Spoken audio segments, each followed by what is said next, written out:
Welcome to the Website Success Show, the podcast dedicated to helping women in business make the most of the content they're already creating so they can get more traffic and sales through their website with less reliance on social media and paid ads. I'm Jules White, the founder of the Website Success Hub, and I love helping course creators, podcasters, and business owners make more money through their existing website.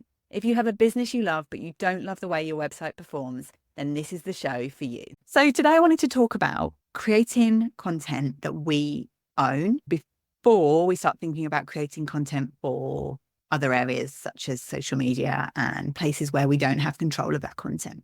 So I think this is a bit of a sort of switch in mindset, really, in terms of just thinking about how we can create stuff that is for the long term. So everything that we create is going to help our business, help grow our marketing, and be something that's sustainable and is going to help us to grow. It's really important to have content that we own and something that can't get taken away from us by algorithm changes or by an account getting deleted or all of the other things that can happen and leave us in a very vulnerable position if we're relying on that as our main method of marketing our business. So it helps us with long-term and sustainable ways to market. And we have control over it as well, which is really important. We can keep in control of what's happening with our marketing and how we're sharing stuff in our business. So the reason that we would sort of focus on our own content first is the big benefit is obviously in the long term, it's going to help our SEO. So it's going to help us to build our domain authority. It's going to help us to have more content out there that's talking about the subjects where we're the expert and the things that we should have Google and people associating with our websites and with what we do. So the reason that SEO is so powerful is because we're connecting with people right at the moment. They're actually searching for what we're actually providing. So whether that is a blog post or a sales page or something that we're selling, people are actually typing something related to that into Google or any search engine or however they're searching, and our content is then showing up. So it's really important to understand that, I think, because that's a key difference. We're not just interrupting scroll. We're not just trying to capture their attention as they're walking past. If it's a billboard or something they're walking past, that's the equivalent of social media, I think, really, that actually it's so reliant on actually people stopping if the algorithm even shows our content to those people. Whereas SEO, they are actually searching for what we're talking about. So the other thing that if we're creating content for ourselves and on our own domain is it means that we come at it with the idea of every piece of content, every idea we ever get for a piece of content, we think, how can I bring this back to something that I own? So whether that is bringing it back to our own website or our podcast, something where it can't get taken away, then that can be really powerful.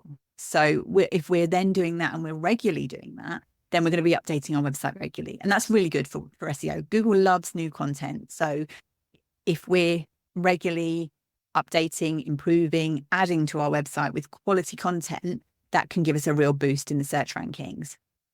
And we can actually track that as well. So if we're wanting to understand how our content is actually doing, it's easy then to have a look at Google Analytics or Google Search Console and see how much traffic we're actually getting from that. And whether those people are actually becoming customers as well, whether they are joining our email list, how they've come into our sites. We can do that through Google Analytics. Your website builder may do that as well. I know FBA Create, we have that option in there that we can see in our CRM, in our customer relationship manager part of FBA Create. We can see tags of where people have actually found us. And that's really helpful. When you see that, when you see somebody has found you through Google and they've made a purchase, it's a fantastic feeling, really. It also makes it easier to connect with people who are more likely to then become customers because they're already searching for what we sell. So they're much more warm when they come into our website as well. So using those tools, you can then have a look. The big thing that comes up when I am looking at people's analytics is that often people will come through, even if social media has that sort of result of people coming through to our website, usually those people spend less time on a site. It's something that I see time and time again with clients' accounts where the traffic that comes from search, organic search, whether that is Google or Bing or Yahoo or whatever it is, they seem to stay on the websites longer. And it is a pattern that I do see over and over again, really. So that's the thing I would be thinking. If you get a little idea for a piece of content, just thinking about how can I use this content on my own website? So the goal when people come to your website, ideally, is for them to make a purchase or join your email list. That's the two key things that can be really powerful for when people do actually arrive on your website. Whether they're there and they spend some time absorbing your content and they're getting to know you and getting to trust you as well, that's great. But the ultimate goal is to make sales. If we're in business, the goal is to make sales. So whether you do that through your website or through your email list, and even if you're doing that through your email list, it tends to be a bit of a what's the word I'm looking for? A seesaw between the two. So they go to your email list, you nurture them through your email list, and then they come back to your website to make a purchase, ideally, unless you are a brick and mortar and they actually come in store to make a purchase.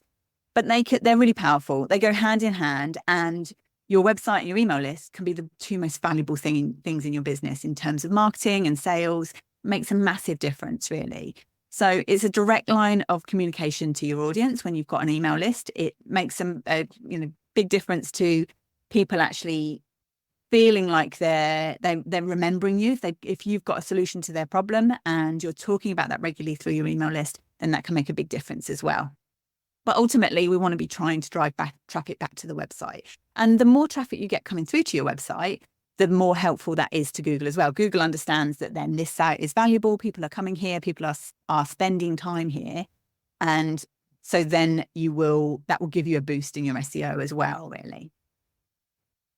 With both your email list and your website, they tend to give them a much more positive return on investment, whether that investment is in time or in money. It does seem to make a massive difference, much, much more better return on that investment than you get from just posting on socials or from creating content that doesn't have any kind of longevity. It's almost throwaway content, really. So once you've created something on your domain, once you have an idea, the goal is to then repurpose that in different places. And the benefit of doing that is you can reach your audience in different places and with different types of content as well. I'm going to come on to some examples of how you can do that in a minute, but it's really important that you can then capture people in different ways and in different places as well. So if I was thinking about creating content with my own domain in mind, firstly, I would start with my website. I would be thinking, okay, I've got an idea for something I need to create some content around. How can I create something on my website around that? So that might be a blog, ideally a blog because it's long form, it's written content, which Google loves. But sometimes that's hard. I know for me, I'm much better coming in here and doing lives and then making that into a podcast rather than writing a blog from the outset. I'm better off with just talking and then using that to create a blog. It could be video. Maybe video is the format that you're comfortable with. And it is important to go with what you feel comfortable with, really. So whatever is easier for you to create, go that way. But then always thinking, okay, how can I bring that back to my website? So the reason that podcasts and blog are great is because you own that content. And ideally, if you are creating a podcast, then you would be creating that and bringing that back to your own website as well. So when you create your podcast, you would create a podcast episode on your website for each episode of your podcast, because that's massively going to help as well. Help your own domain rather than just building it out on Buzzsprout or Bcast or Libsyn, however you're building it, rather than just building it on their domain, bring that back to your own domain as well. And that can make a big difference. So even if you were putting videos on your website, ideally you wouldn't want to put videos on your own website because it's going to massively slow it down. So maybe hit videos that are hosted somewhere outside of YouTube or something where you are sort of subjected to the algorithms, or videos that are linked back to your website could be helpful. But really you want something that's going to be there on your own website, on your own domain, first and foremost. So you've created some content on your own domain or on your podcast that you own. Next step is your email list. So that's where you could be sending out an email newsletter, sending out a sales email, adding to your welcome sequence. So when you've got that piece of content, thinking, okay, how can I use this through my email list? And if you are creating something like a podcast or a blog, then it's great because that's something where you're creating new content every week. That gives you a reason to email your list. To weave that in, you can create an email around that and then also promote that new piece of content that you've just released as well. So try and get some traffic to it. Try and drive some traffic back to your own domain through your email newsletter. And if it is a sales email, if you've created a piece of content, you think, actually, this is really involved in my sales process, this would help me to make more sales, then adding that piece of content into an existing sales email sequence can be really helpful. The same with the welcome sequence. If you've created a fantastic freebie and then you've just created a podcast episode or a blog that's related to that, then add that into your welcome sequence so people can continue that journey to trusting you around that particular subject. So then third on the list is Google Business Profiles. You know how I love Google Business Profiles. And especially if you are a local business or if you have a lot of local customers, I'm an online business, but I still have a lot of local customers. Adding some of that content to your Google Business Profile can be so much more powerful than social media because it has a longer lifespan. So the content on social media is gone. We know that it's, hours and days realistically that content has a lifespan on social media. And then on Google Business Profile, your posts stay active. So say if you do an update on your Google Business Profile and you create a post on there, that stays active for at least 6 months.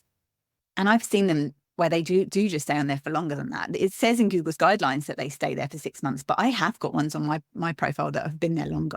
Even if it is 6 months, then that's still a massive difference to you showing up locally. And by adding those posts regularly, you're also letting Google know that you are still an active business. You're letting your local customers know. And especially if you have something where you've got new things coming into your business every week, if you can create some content on your website around that and then link between that post on your Google Business Profile back to your website, that makes a massive difference. Google loves that kind of stuff.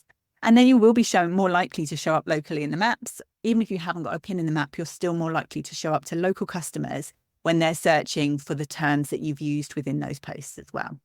And then after that, social media.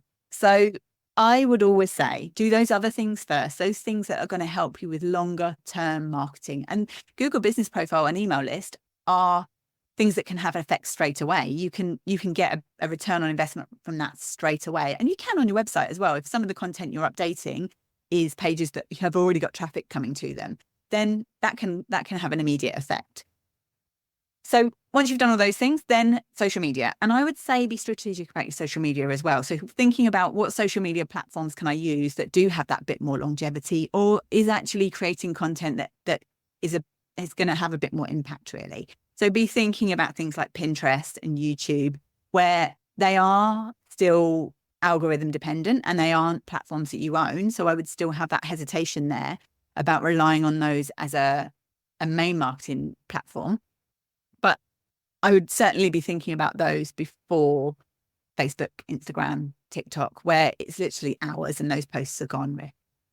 So, and also it's whether you even get to that point where you want to use the social media. If you're doing the other things, if you're promoting things regularly, if you're doing your SEO well on your website and you're getting a lot of traffic coming from Google, the right traffic, when people are actually searching for the thing that you sell, then you might find doing that regularly, emailing your list, adding to your Google Business Profile. You might then find you don't need to do too much on social media. And that's like a goal, really, realistically, that you can just use social media as a pleasure in your business rather than it being something where we have this feeling that we've got to keep feeding that algorithm. And if you are using social media, I would also then always be thinking when you're creating those posts, how can you get people off of the social media and back to the content that you own as well? So how can you get them to go to your website and take action or join your email list rather than just interrupting their scroll? They see something and then they've forgotten about it when they get to the next post that they're looking at. The reason that we kind of have this feeling of social media is the be all and end all for marketing is it's built into the way that they build platforms. The goal is for people to keep using them. That's how they get paid. That's how they get their revenue from the ads. And I think this is something that's really important to understand about it. So when we use social media, we get that dopamine hit of it being an immediate win or immediate fail.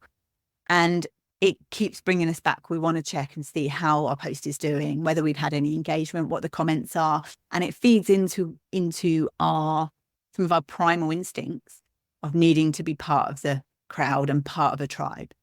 And I think it's once you become aware of those kind of things, it makes you more aware of the things of the way it's programming your brain, really, us relying on those social media platforms. We all know how we feel when we spend too much time on social media, and it does leave us feeling like we're less and we're not doing the same as everybody else, or we're not doing as well as everybody else.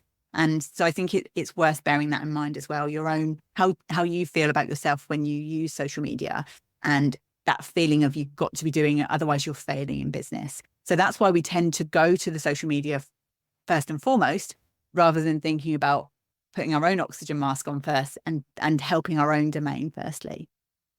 One thing that I heard yesterday was I heard a story about a woman on TikTok who had 1.3 million followers on TikTok, and she arranged an in-person meet and greet and nobody showed up. And that's a really sad story. She actually made it into a post, and there's her sort of standing there, like just looking a bit lost. And she had a comment on the caption on there was, when you arrange a meet and greet for your 1.3 million followers and nobody shows up. And that's the kind of thing that it can do to us, actually, is we have this feeling of, oh, I've got 1.3 million followers. Well, that must be customers. That must be, of course, that's amazing. But it's not if it's not doing anything for your business. They're all just vanity metrics with the followers and the likes and all of those things. So whereas actually you can much more readily track whether your content is bringing money into your business if you're using Google Analytics and using Google Search Console, and you can then measure that a bit more, really. So I think the challenge that we face when we're trying to create content is that it does seem easier for social media. We can just literally create a visual, a quick caption for it, and then post that, and it feels like we're doing something. But you can still do that if you're creating content with your own website in mind. You don't have to be creating a whole long form blog post. So I'm going to come on to that in a minute, really.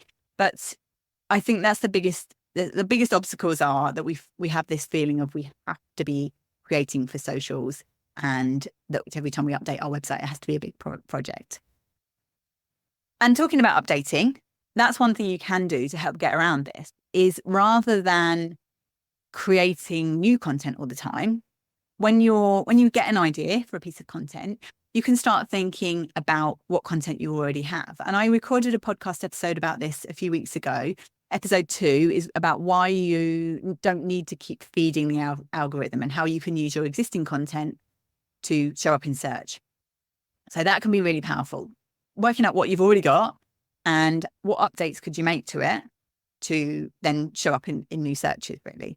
And it could be, maybe you do need to create something new, but you could create something around the subtopics. I've been doing lots of work with clients this week around establishing their core topics and their subtopics, so that you can have some structure to your content as well. So you can understand whether something you're creating, you've already covered it, so you don't need to create something new and you just need to update what you've already got.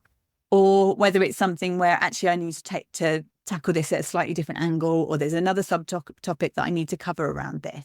But that's really important, to think about what you've already got. I'm all about repurposing the stuff that we've already got and making the most of the content that we've already got. And that's where using Google Search Console and Google Analytics can be really powerful, because we can then look for that low-hanging fruit, the quick wins that you could get from stuff that is being associated with the right keywords, but you just need a bit of optimization on it, really. And talking about keywords, the other thing you can do if you're starting to think about how you can create new content with your own domain in mind, is a little bit of keyword research might then unearth some new topics that could be good to go for. And you could look at Google Trends and see if there's anything emerging. And if you can create some content on your own domain around an emerging trend within your industry, and then repurpose that onto socials, that can be really powerful. If you're the first person talking about this topic, and you get in there and you create some good content around it, this is all about creating content that is quality. If you use AI to write, then making sure that you add that human element and you do edit it. If you're then one of the first to talk about that topic, that can give you a massive authority, and it can make a big difference, really. So if I'm thinking about a piece of content, I would be thinking about, how can I create something long form? So whether that is a blog post or a podcast episode, how can I do that? And I do that here. I do it by recording these lives in my Facebook group because it's a habit I've got into do it. It's part of my routine on a Friday. And then that immediately now gets repurposed as a podcast. So we create a podcast episode from that. And then that gets put onto my website, and then use that to send out a newsletter to my email list, add it to my Google business profile. And then I would be thinking about evergreen social media posts. So that was how I would do that. So I would repurpose that podcast episode, get the transcript, turn that into a blog, put it on my website, create an email around that, create a post for Google profiles, and then reuse that post on social media. And the evergreen part of it, I think, is really important as well. So if you are deciding that you get all the way through the list and you're at the point where, okay, I need to create some social media, or I can create some social media content around this, then how can you make that social media content evergreen as well? So how can you make it something that you repurpose year after year or season after season?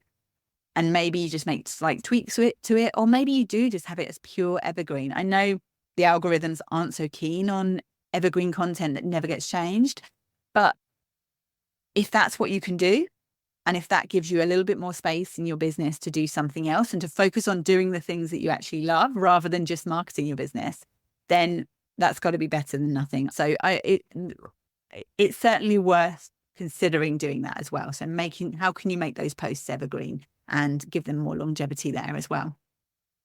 If you're thinking you don't want to create a piece of long form content, but you still want to create something with your own domain in mind first, another example is you could create frequently asked questions. So you could think about a question that your audience is asking and think about whether you've got that question somewhere on your website. So if it's a question in relation to something you sell, have you got that as part of the frequently asked questions on your sales page? And if you haven't, that could be a quick way you could update your domain. So you could add that one frequently asked question. Then you could answer that question in an email. You could use that as a starter for an email newsletter that you send out. Then you could add that question to your Q&A section of your Google business profile.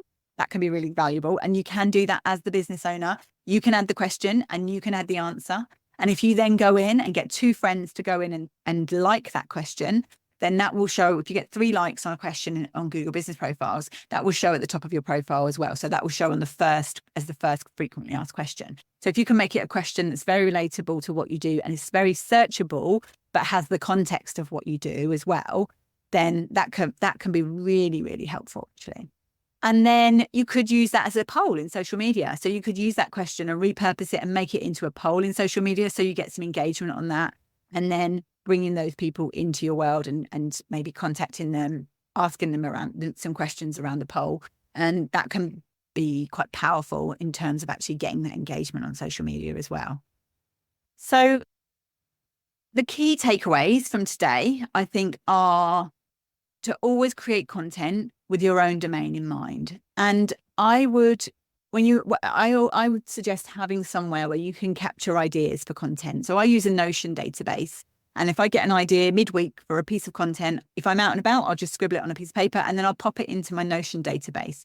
And I've got tags on there so I can make sure that content that I'm creating comes under those core topics in my business. So in my business, that my core topics are search engine optimization, so getting more traffic to your website, conversion rate optimization, so ensuring that you turn browsers into buyers, ensuring people are taking the action that you want them to, and then content optimization as well. So ensuring that your content is well organized, you're making the most of it, and it's a pleasure for people to use on your website and other content that you own. And using that, having a database there can make it easier for you to then make sure that you are staying on track and that you are creating the content that you need to, rather than just feeding that algorithm. So yeah, make something that you own first and foremost, repurpose that content to your email list, then to your Google business profile, and then think about social media. And with your social media, try and evergreen it, and always with that idea in mind of driving people back to your own domain from that social media post as well. And I've just launched a free guide to discovering your core topics or your content categories, your content pillars, whatever you want to call them. I've just launched that this week. And this is all about getting the right traffic to your website. So essentially will help you to start getting along that plan of organizing your content and getting the right people coming to your website. And I'll drop the link here so you can have a little look at that and let me know what topics you decide on for your own business and if you find it helpful. So I hope that is helpful, and I will see you soon.